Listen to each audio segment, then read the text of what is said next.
Another day, another bombshell. Anthony Scaramucci's abrupt ouster from the White House on Monday capped an extraordinary stretch of turmoil at the White House. Yet, some within the president's orbit argued that it was one of those rare Washington events that was simultaneously shocking but unsurprising. Scaramucci lasted only 10 days in a job he had long coveted, that of White House Communications Director. His brief tenure included a profanity-strewn interview with The New Yorker in which he lambasted prominent colleagues and the resignations of two of his biggest internal foes, White House Press Secretary Sean Spicer and Chief of Staff Reince Priebus. But it was the arrival of John Kelly as Priebus' replacement that sounded the death knell for Scaramucci. The retired general is eager to put some order on a White House plagued with infighting.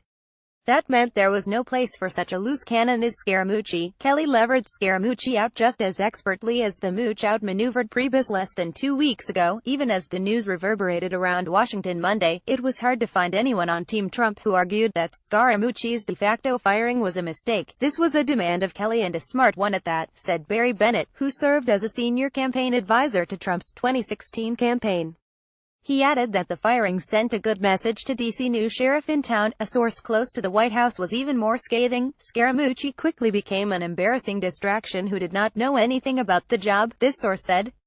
The only reason Trump wanted him to have the job was to go on TV, but not outshine him with negative publicity. The negativity around Scaramucci was not limited to his instantly infamous New Yorker interview, in which he called Priebus a fing paranoid schizophrenic and described chief strategist Steve Bannon in even cruder terms, adding a tabloid twist. It also emerged that Scaramucci's wife had recently filed for divorce, shortly before the birth of the couple's second son. Even Trump, who is known to sometimes enjoy staff intrigue, may have concluded that the Long Island financier was more trouble than he was worth. At a packed White House media briefing on Monday afternoon, Press Secretary Sarah Sanders said that Trump had found Scaramucci's comments in the New Yorker interview inappropriate. An earlier White House statement half-heartedly cast the decision to leave as Scaramucci's, asserting that he felt it was best to give Chief of Staff John Kelly a clean slate and the ability to build his own team, but no one buys that. During the briefing, Sanders avoided giving a direct answer to the question of whether Scaramucci was fired. CNN reported Monday afternoon that Scaramucci had been escorted off the White House grounds, though the network's Jeff Zellini emphasized that was not necessarily unusual for someone no longer employed within the administration. The hope among some Trump loyalists, and Republicans more broadly, is that Kelly's first day will set a new tone.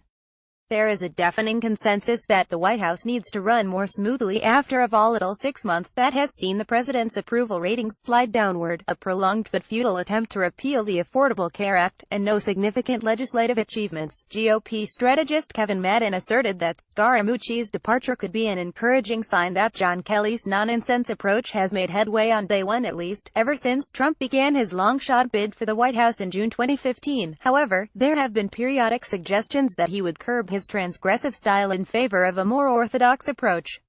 Such a shift was predicted when Paul Manafort ousted Corey Lewandowski as the head of Trump's campaign during the Republican primary, when he officially became the GOP nominee when he was inaugurated, and when he notched his one big win with the relatively conventional process that confirmed Judge Neil Gorsuch to the Supreme Court. On every one of those occasions, Trump reverted to his rambunctious and unpredictable self before long. It is unclear how Kelly would curb those tendencies, or whether he would even try. "I keep saying, there is no better Trump. There's never a pivot," said GOP strategist Rick Wilson, a vigorous critic of the president. "No one is smart or strong enough to change him. The president himself does not necessarily accept the need for change, at least publicly."